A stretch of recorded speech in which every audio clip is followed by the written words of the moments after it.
할렐루야. 예, 우리 찬양대 너무 수고 많이 하셨습니다. 박보영이라는 목사님이 계신데요.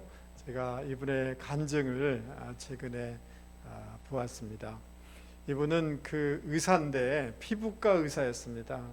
성형외과 피부과 돈 많이 벌잖아요. 돈 많이 벌어서 골프 치러 다니고 세상 즐기면서 이렇게 살았다고 합니다.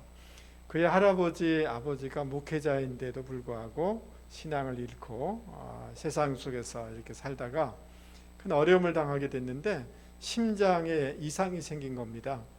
여러분, 심장이 한 1분에 200 내지 300회를 뛴다고 그래요. 심장에 굉장히 심각한 문제가 생겨서 그러는 가운데 하나님 앞에 돌아오게 되는데 하나님을 뜨겁게 만나고 회개하게 되어집니다. 그러면서 이제 이분이 신학교를 가고 그리고 이렇게 교회를 개척하게 됐습니다. 근데 교회를 이렇게 개척하는 가운데 여러분, 이분이 두 번째 위기가 오게 되어지는데 여러분, 그 식도암 있지 않습니까? 식도암에 걸려서 굉장히 고통을 당하게 됐습니다. 목사 고시를 치는 그날 갔는데 목이 너무 아프니까 말을 할 수가 없지 않습니까? 그래서 집으로 돌아올 수밖에 없죠. 집에 돌아와서 방에 들어넣어가지고 너무 고통스럽고 너무 힘들고 그런 가운데 이런 생각을 한 거죠. 죽더라도 기도하다가 죽자. 이런 마음으로 간절하게 기도했습니다. 기도하는 가운데 마음속에 떠오르는 생각은 뭐냐 하면 하나님이 가장 기뻐하는 것이 뭘까? 하나님이 가장 기뻐하는 게 뭘까요, 여러분? 영혼을 구원하는 것 아니겠습니까? 죽는 사람을 살리는 것만큼 소중한 건 없지 않습니까? 영혼을 구원하는 것이다라는 생각이 들어서 그래, 죽더라도 내가 전도해야 되겠다.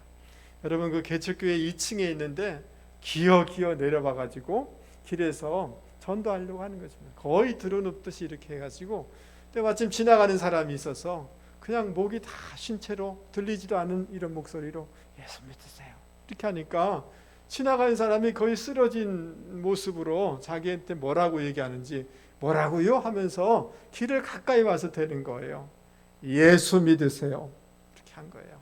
그리고 그 사람 원든 원치 않든 그 사람 붙잡고 간절하게 기도를 해주는 거예요. 하나님, 예수 믿어서 꼭 천국 가게 해주세요. 근데 여러분, 자기가 막 기어서 고통스럽고 이렇게 했는데 복음 전하고 이렇게 하니까 여러분 힘이 막 생기는 거예요. 그리고 여러분 식도암이 있으니까 밥을 잘 못 먹지 않겠습니까? 근데 그 전도하고 난 다음에 식사를 잘 할 수가 있는 거예요. 그렇구나. 그래서 이분이 계속해서 전도해야 되겠다.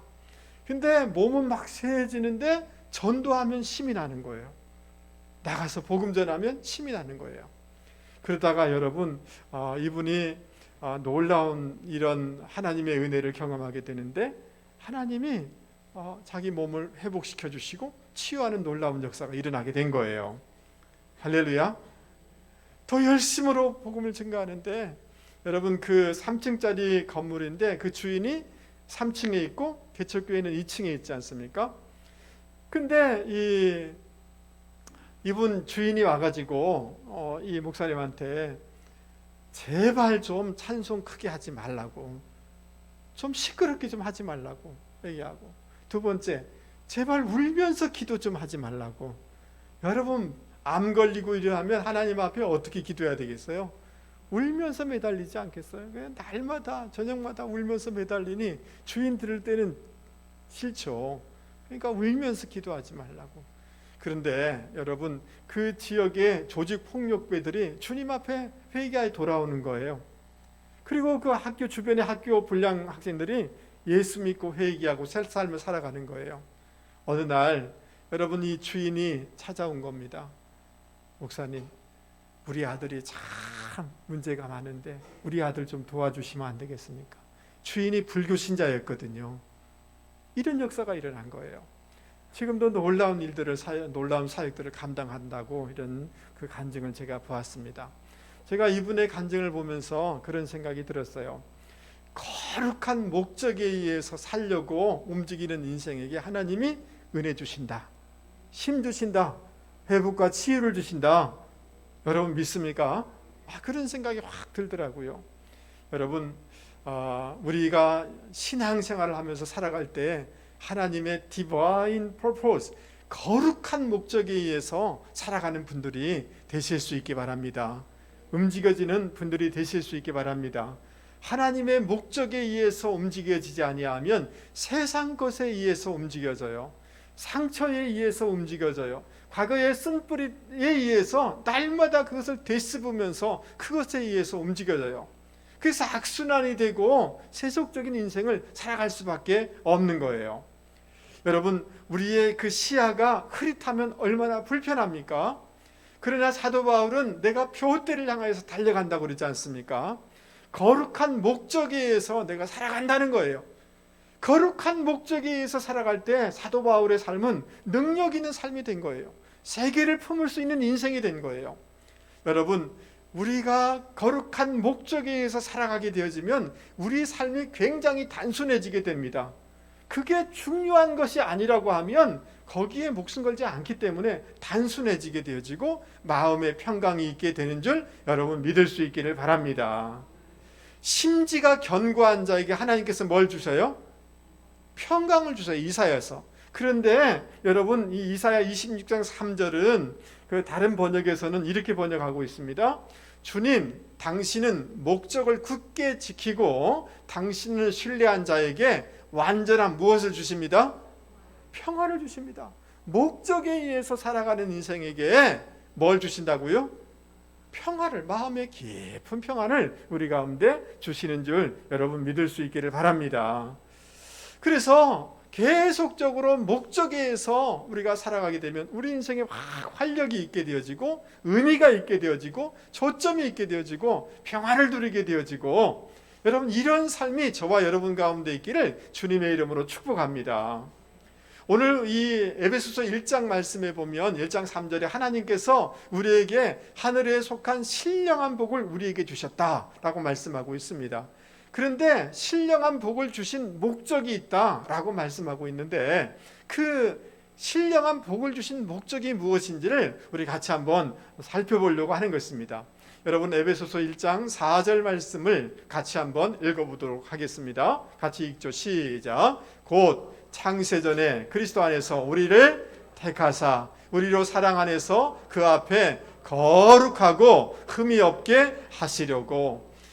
창세전에 그리스도 안에서 우리를 택하셨다는 거예요. 여러분 믿습니까?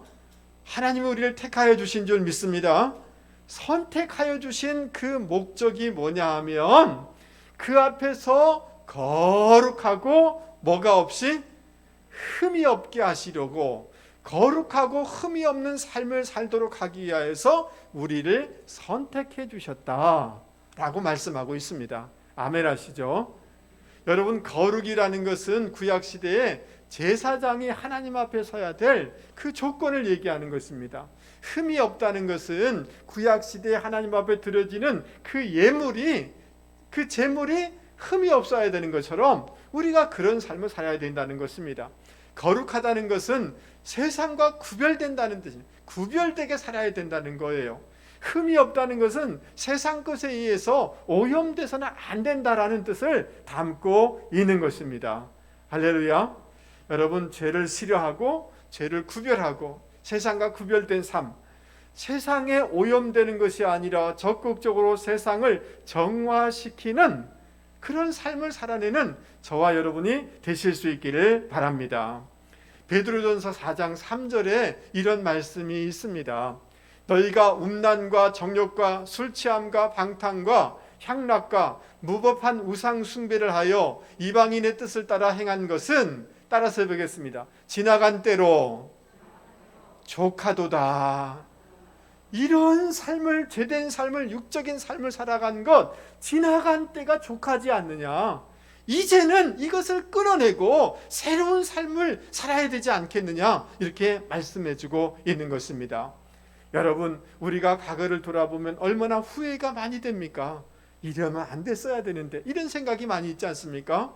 여러분 우리가 세상적인 것 즐기는 것 지나간 때로 족한 줄 여러분 그렇게 여길 수 있기 바랍니다.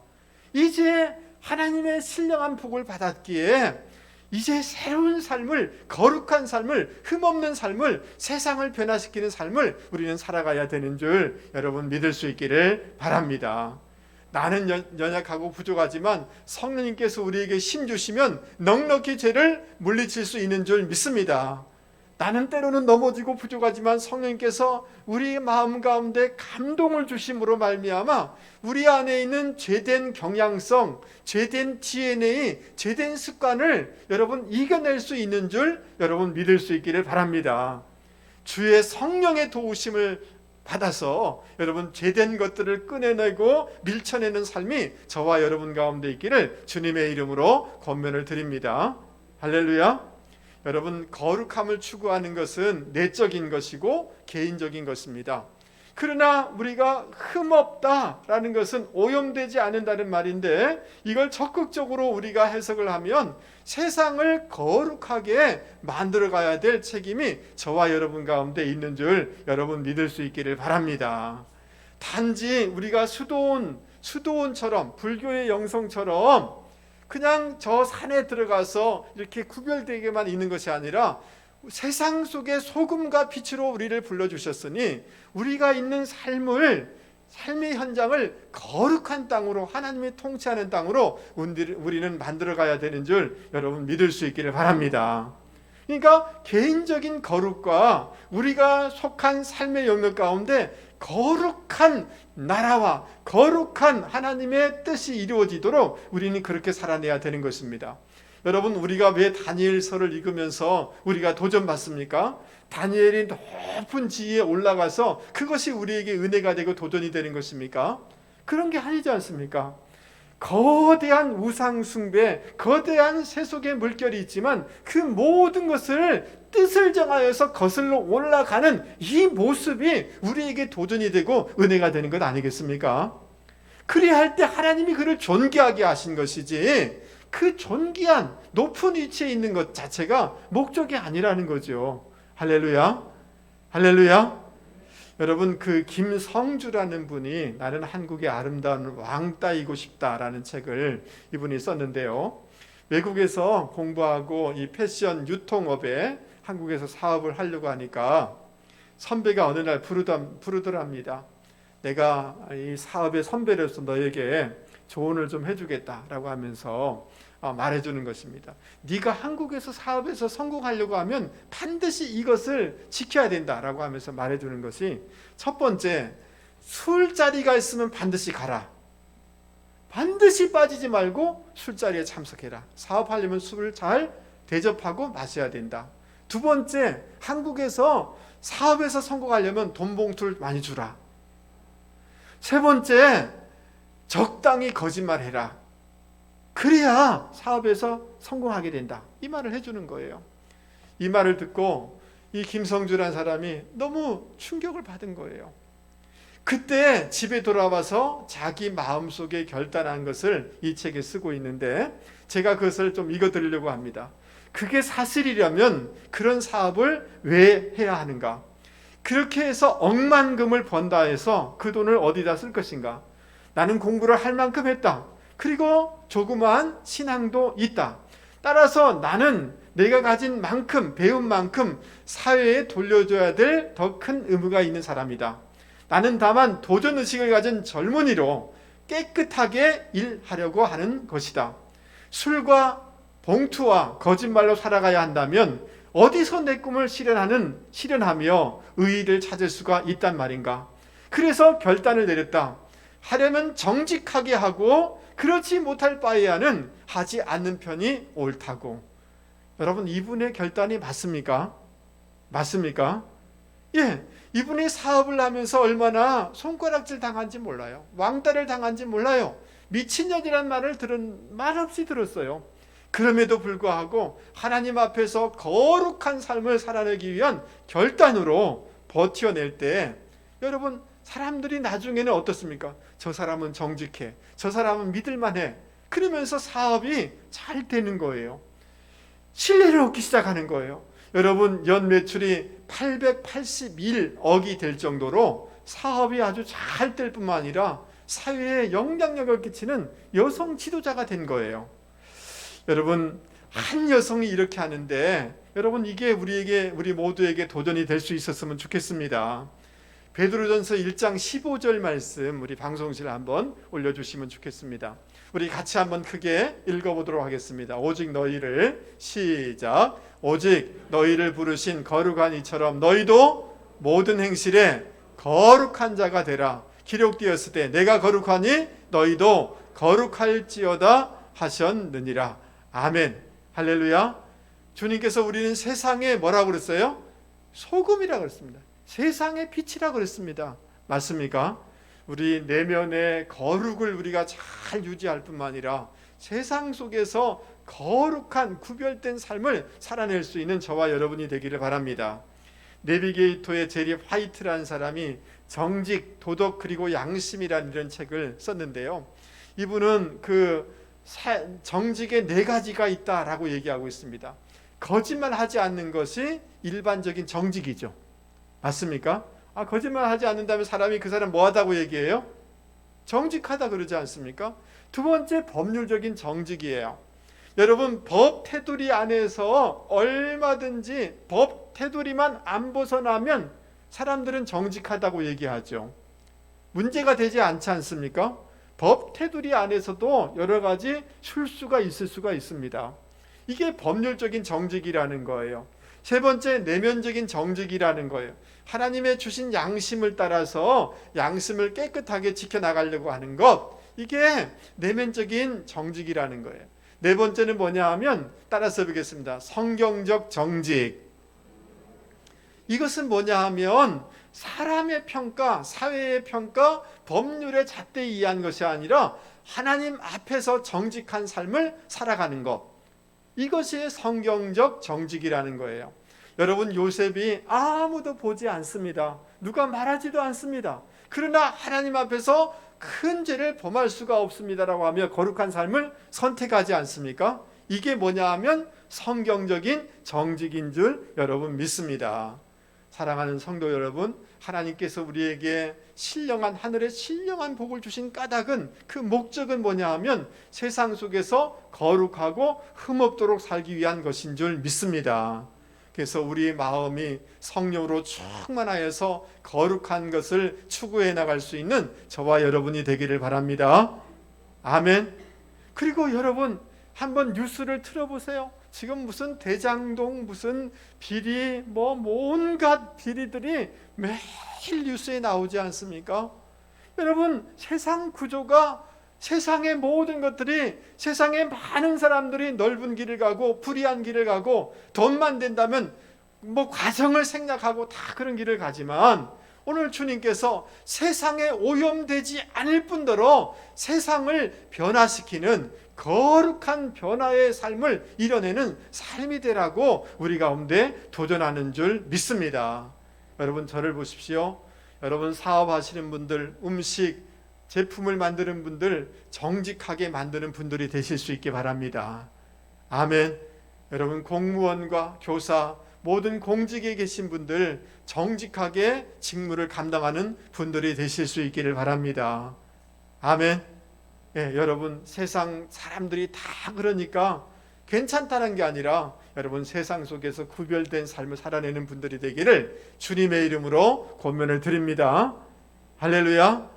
정직한 자가 형통하는 줄 믿습니다. 하나님이 채워주실 줄 믿습니다. 하나님이 갚아주실 줄 믿습니다. 정직한 자의 형통을 여러분 믿습니까? 하나님이 반드시 갚아주실 줄 믿습니다. 여러분, 제품을 만들 때도 성실하게, 바르게 그렇게 만들어내시고 여러분, 부조리한 돈을 받지 마실 수 있기 바랍니다. 세상이 이러할지라도 우리가 거룩한 삶을 살아가야 되는 줄 믿습니다. 두 번째, 하나님께서 우리에게 주신 목적이 있는데요. 여러분, 6절 말씀을 같이 한번 읽어보도록 하겠습니다. 6절 시작. 이는 그가 사랑하시는 자 안에서 우리에게 거저주시는 바 그의 은혜의 영광을 찬송하게 하려는 것이라. 여러분, 4절 말씀에 보면 창세전에 하나님께서 그리스도 안에서 우리를 선택해 주셨습니다. 예정해 주셨습니다. 이것이 큰 신령한 복인 줄 믿습니다. 왜 아멘을 안 해서요? 여러분 당연히 하나님의 사랑을 받고 선택받을 만한 사람인가요? 그렇지 않습니다. 여러분보다 잘난 사람 많습니다. 여러분보다 똑똑한 사람 많습니다. 우리보다 많이 배운 사람 많습니다. 많이 가진 사람도 많습니다. 여러분 이 세상에 많은 사람들 가운데 하나님이 나를 예정하시고 선택해 주신 것이 큰 영적인 복인 줄 여러분 믿을 수 있기를 바랍니다. 그리고 5절 그리스도를 통하여서 우리가 하나님의 자녀로 세워주셨다는 것, 이것이 큰 은혜인 줄 믿습니다. 그래서 6절에 이것을 뭐라고 하냐면 하나님의, 따라서 봅니다. 하나님의 영광스러운 은혜입니다. 할렐루야. 여러분 나중에 누가 여러분 대통령이 아니면 높은 분이 여러분을 부른다 치십시다. 집사님 저기 무슨 장관이 부산시장이 당신을 오라고 그래. 그러면 그거를 여러분 그 시청에 들어오라고 그러고 사택에 오라고 그러면 나중에 여러분 어떻게 하겠습니까? 부산시장이 나를 불렀어. 은근히 자랑하지 않겠습니까? 그렇지 않습니까? 그걸 영광으로 생각한단 말이죠. 하나님이 나를 선택해 주시고 예수님을 통해서 하나님의 자녀가 되게 해주신 것, 영광스러운 은혜인 줄 여러분 믿을 수 있기를 바랍니다.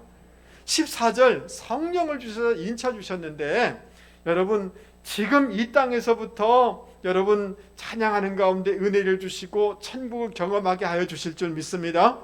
계속해서 이 천국의 기쁨을 누려나가는 분들이 되실 수 있기 바랍니다. 천국의 기쁨을 누리다가 마침내 하나님 나라에 들어가는 분들이 되기를 주님의 이름으로 축복합니다. 이 성령의 은혜를 주신 것, 이게 신령한 복이라는 거예요. 이렇게 하신 목적이 무엇인가? 그 영광스러운 하나님의 은혜를 찬송하기 위한 거예요. 하나님을 찬송하기 위한 것이 이 은혜를 주신 목적인 줄 여러분 믿을 수 있기를 바랍니다. 하나님의 은혜 때문에 감격하는 분들이 되기를 바랍니다.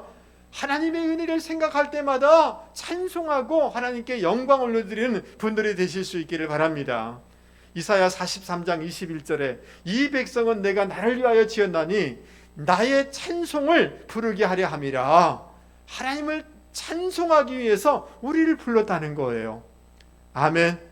여러분 옛날에 세례받을 때 그 두렵고 떨린 마음으로 당회실에 들어가면 목사님이 참 질문하는 것이 뭐예요? 웨스트민스터 신앙 고백 소요리 문답 제1랑 1조죠. 사람이 제일 되는 목적이 무엇입니까? 이렇게 묻지 않습니까? 그러면 뭐라고 대답해야 됩니까? 사람의 제일 되는 목적은 하나님을 영화롭게 하고 그분을 영원토록 즐거워하는 것이 사람의 제일 된 목적입니다 라고 대답하는 거죠. 이게 장로교 신조의 제1번 신조라는 거예요. 할렐루야. 우리가 하나님을 찬송하고 하나님의 영광을 위해서 살도록 우리가 지원받았고 구원받았고 신령한 복을 받았음을 여러분 믿을 수 있기 바랍니다.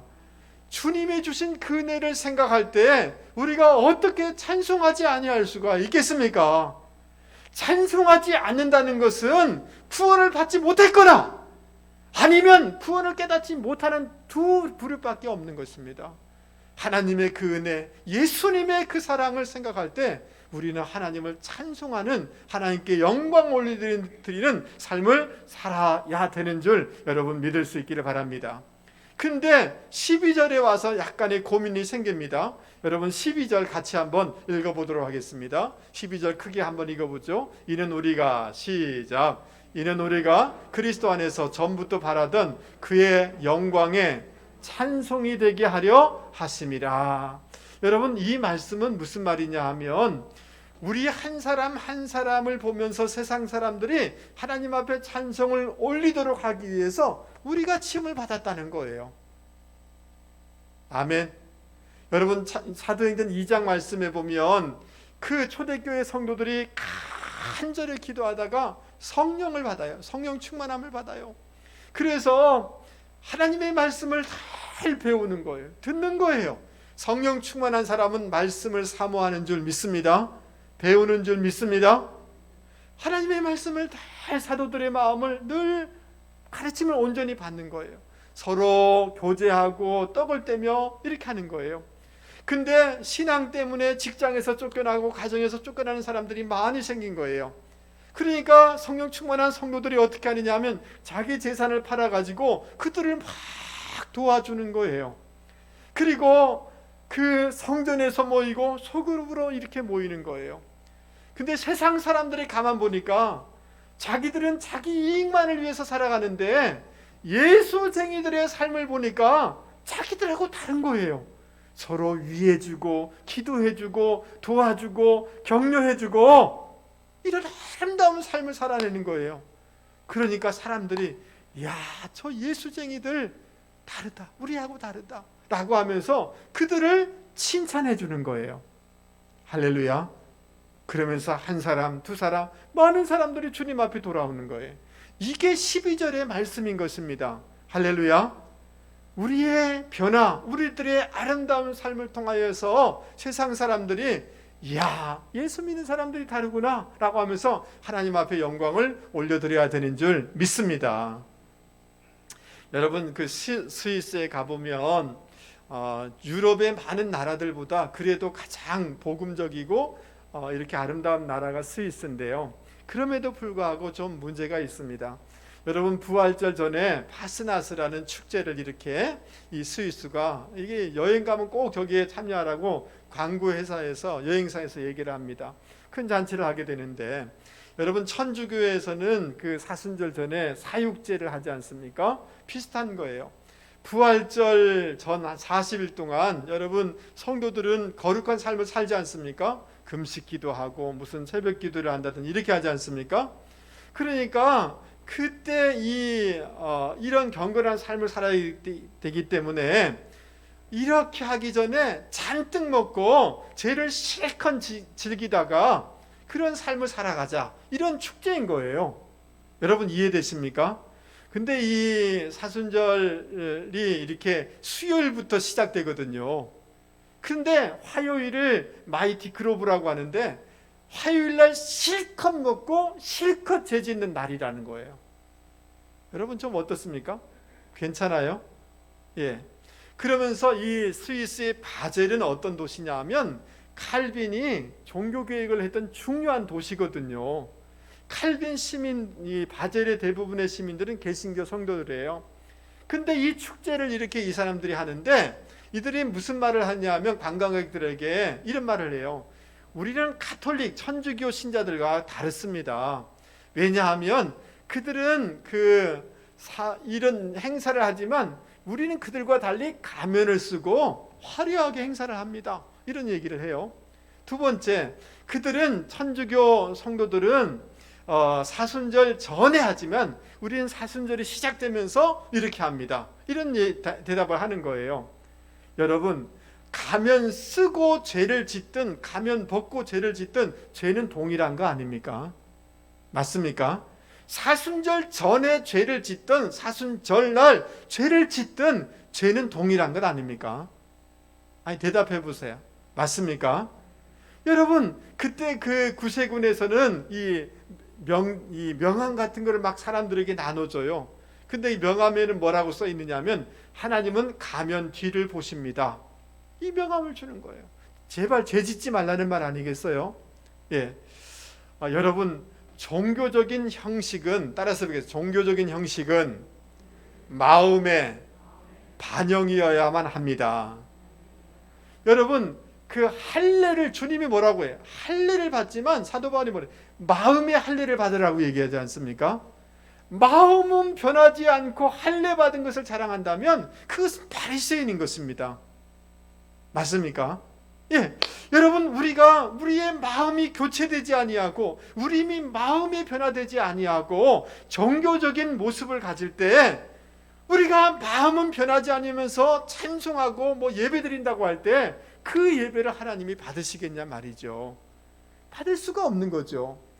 여러분, 최근 가까운 사람들로부터 이런 말 들어보셨습니까? 우리 옆에 사람한테 얘기해 보겠습니다. 눈을 똑바로 쳐다보세요. 보면서, 집사님 많이 변하셨네요.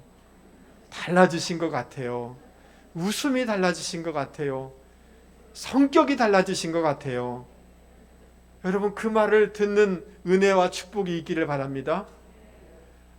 여러분 우리 교회 어느 분이 목사님 요즘은요 남편이 천사같이 보여요. 이런 말을 하시더라고요. 왜 썰렁해집니까? 제가 그 말을 들으면서 성령의 은혜구나. 이 사람 가운데 역사하고 있구나. 할렐루야. 여러분 그 가까운 사람들이 여러분 예수 믿기 때문에 독하고 무서운 것이 아니라 참 저분은 다르다. 뭔가 달라졌어. 이런 말을 통하여서 하나님 앞에 영광을 올려드리는 이 삶이 하나님이 우리를 구원하신 목적이요 신령한 복을 주신 목적이라는 거예요. 할렐루야. 할렐루야.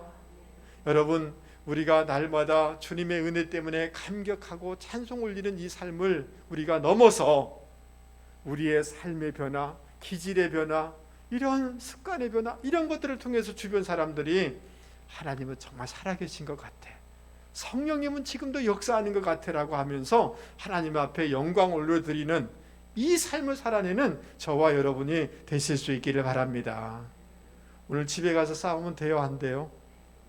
내일 아침에는 어떨지 모르지만 오늘은 절대로 남편한테 혈기 부리면 안 되십니다. 할렐루야. 할렐루야. 예, 여러분 오늘 예배를 드렸지 않습니까?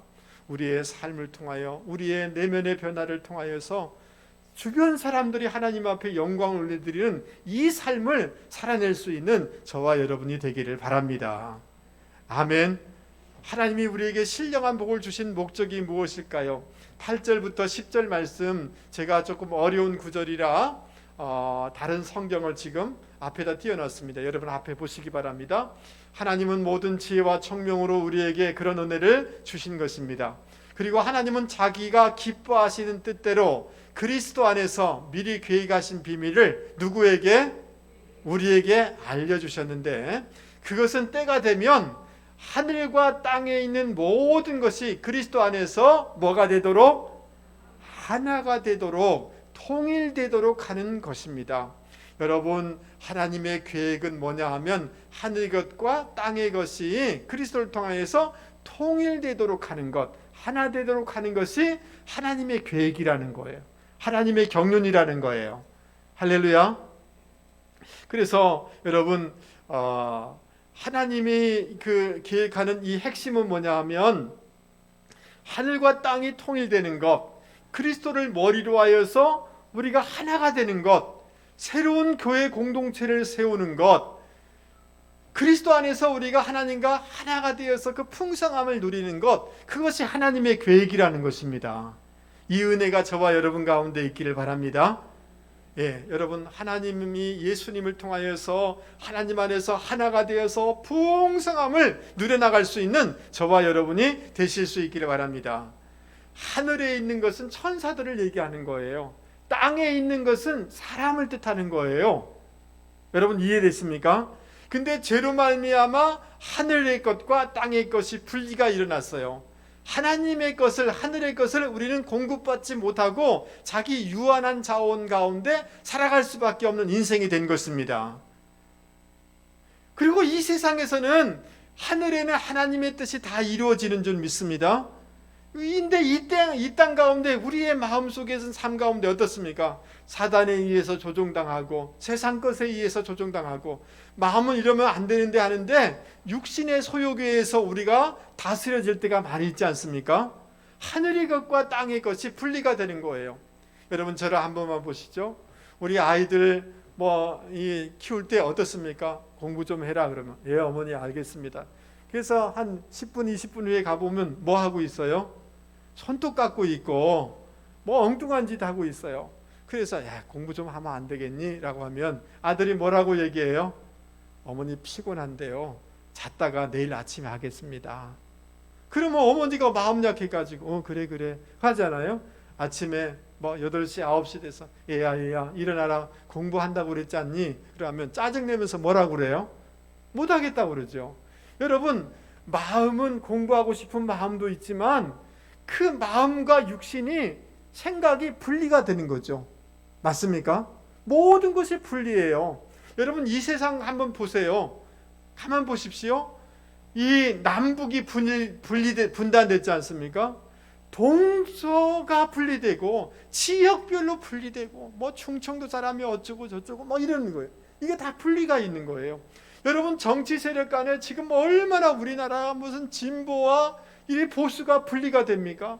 모든 것이 남자와 여자를 막 분리시키려고 하고 노사 간에 분리시키려고 하고 세상은 전부 분리해요. 이게 다 죄의 결과들입니다. 그러나 하나님의 계획은 예수님을 통하여서 이 모든 것들이 화합이 되어지고 하나가 되어지고 하나님 앞에서 풍성함을 누리도록 하는 것이 하나님의 계획이라는 거예요. 아멘. 그것이 하나님의 목적이라면, 그것을 이루기 위해서 예수님이 오셨다면, 우리가 하나님을 믿고 예수님을 믿는 사람이라면 우리는 어떻게 해야 되는 것입니까? 이것이 우리의 삶의 목적이 되어야 되는 줄 믿습니다. 예수님께서 오셔서 그 유대인과 이방인의 그 벽이 있었습니다. 옛날 성전에. 그리고 여인들의 뜰이 따로 있는 거예요. 그 벽에는 뭐라고 붙여 있느냐 하면 이 벽을 넘는 자는 죽임을 당합니다. 이렇게 했어요. 여성을 차별하였고 이방인을 차별하였습니다. 그러나 주님께서 십자가 지심으로 휘장을 찢어주심으로 말미암아 이 벽을 다 허무셔서 하나가 되도록, 하나님 앞에 나아가도록, 하나님 앞에 나아가서 풍성함을 누리도록 주님이 이루어 주신 줄 여러분 믿습니까? 할렐루야. 그러기에 여러분 우리는 화목케 하고 화평케 하는 삶이 우리의 삶의 목적이 되어야 되는 줄 믿습니다. 고린도후서 5장 17절 이하에 누구든지 그리스도 안에 있으면 새로운 뭐예요? 피조물이라 이렇게 말씀하셨어요. 그리고 뒤에 뭐라고 얘기하고 있냐면 우리로 하여금 화목케 하는 직분을 우리 가운데 주셨다라고 말씀하고 있습니다. 아멘 하시죠? 예, 그래서 어디 가든지 우리는 화평케 하는 삶을 살아야 되는 줄 여러분 믿을 수 있기 바랍니다. 여러분 이전에 뷰티풀 마인드라는 영화가 상영되기 된 적이 있습니다.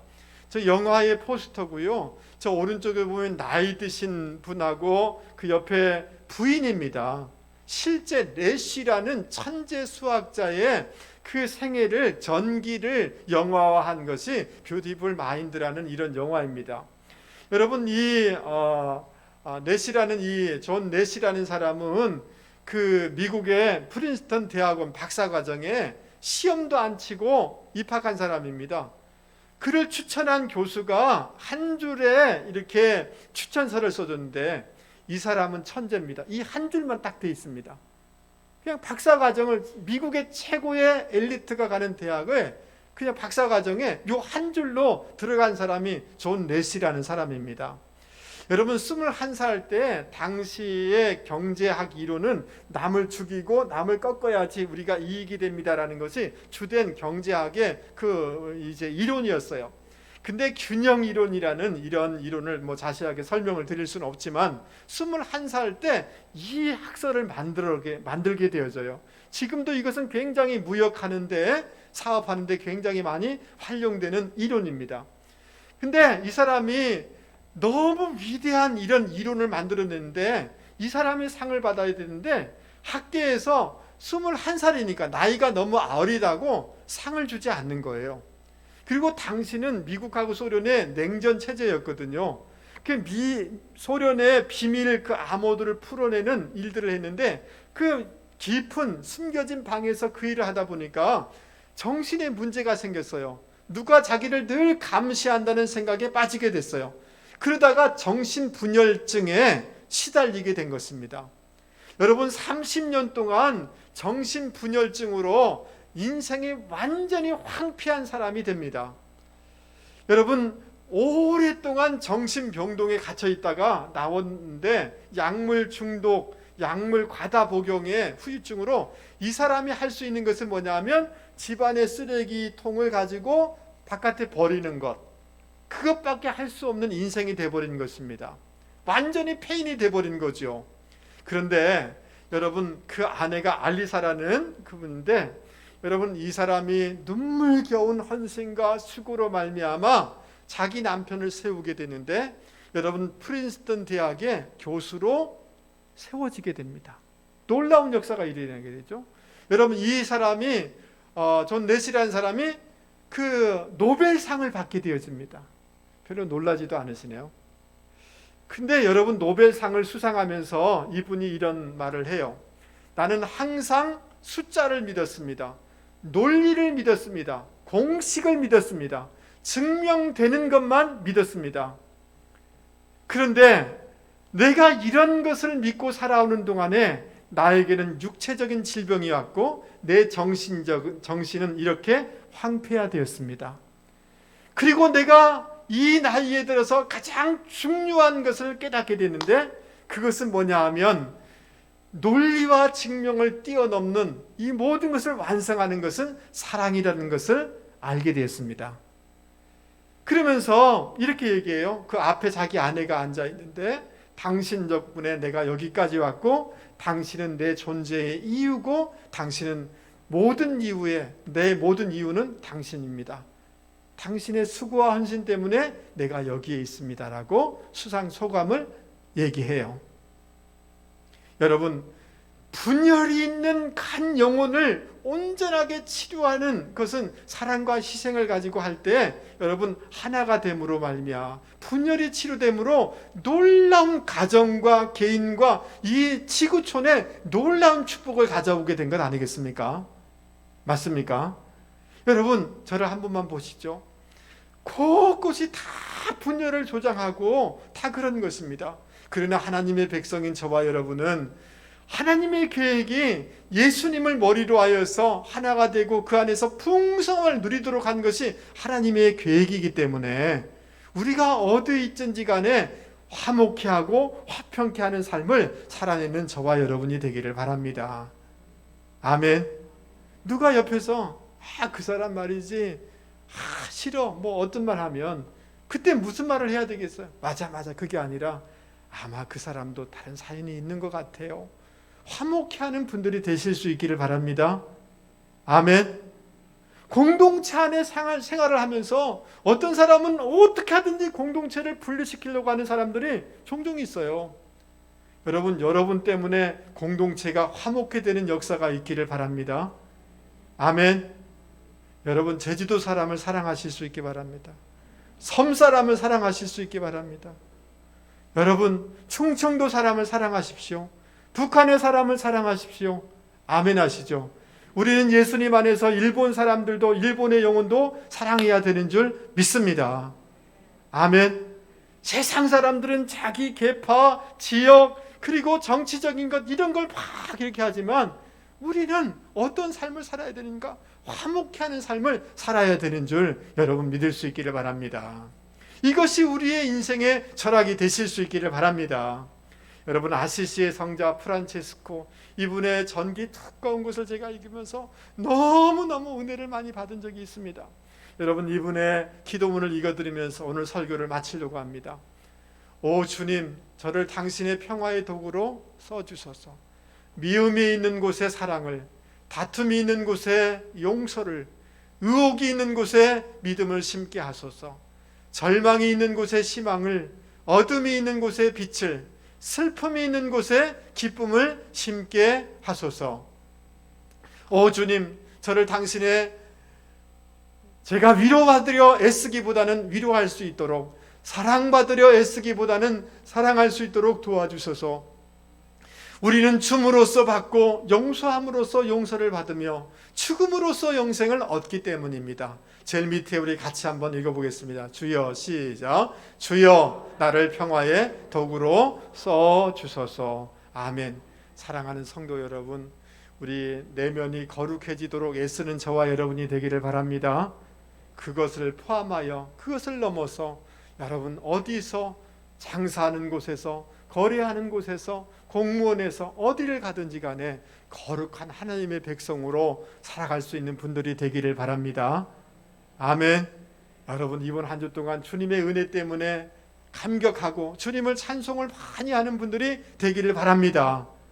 그것을 넘어서 우리의 변화와 우리의 선한 삶을 통하여서 세상 사람들이 하나님 앞에 영광 올려드리는 이 삶을 살아내는 저와 여러분이 되기를 바랍니다. 아멘. 따라서 뵙겠습니다. 주님, 저를 평화의 도구로 사용하여 주십시오. 평화의 도구로 살아가는 분들이 되기를 주님의 이름으로 권면을 드립니다.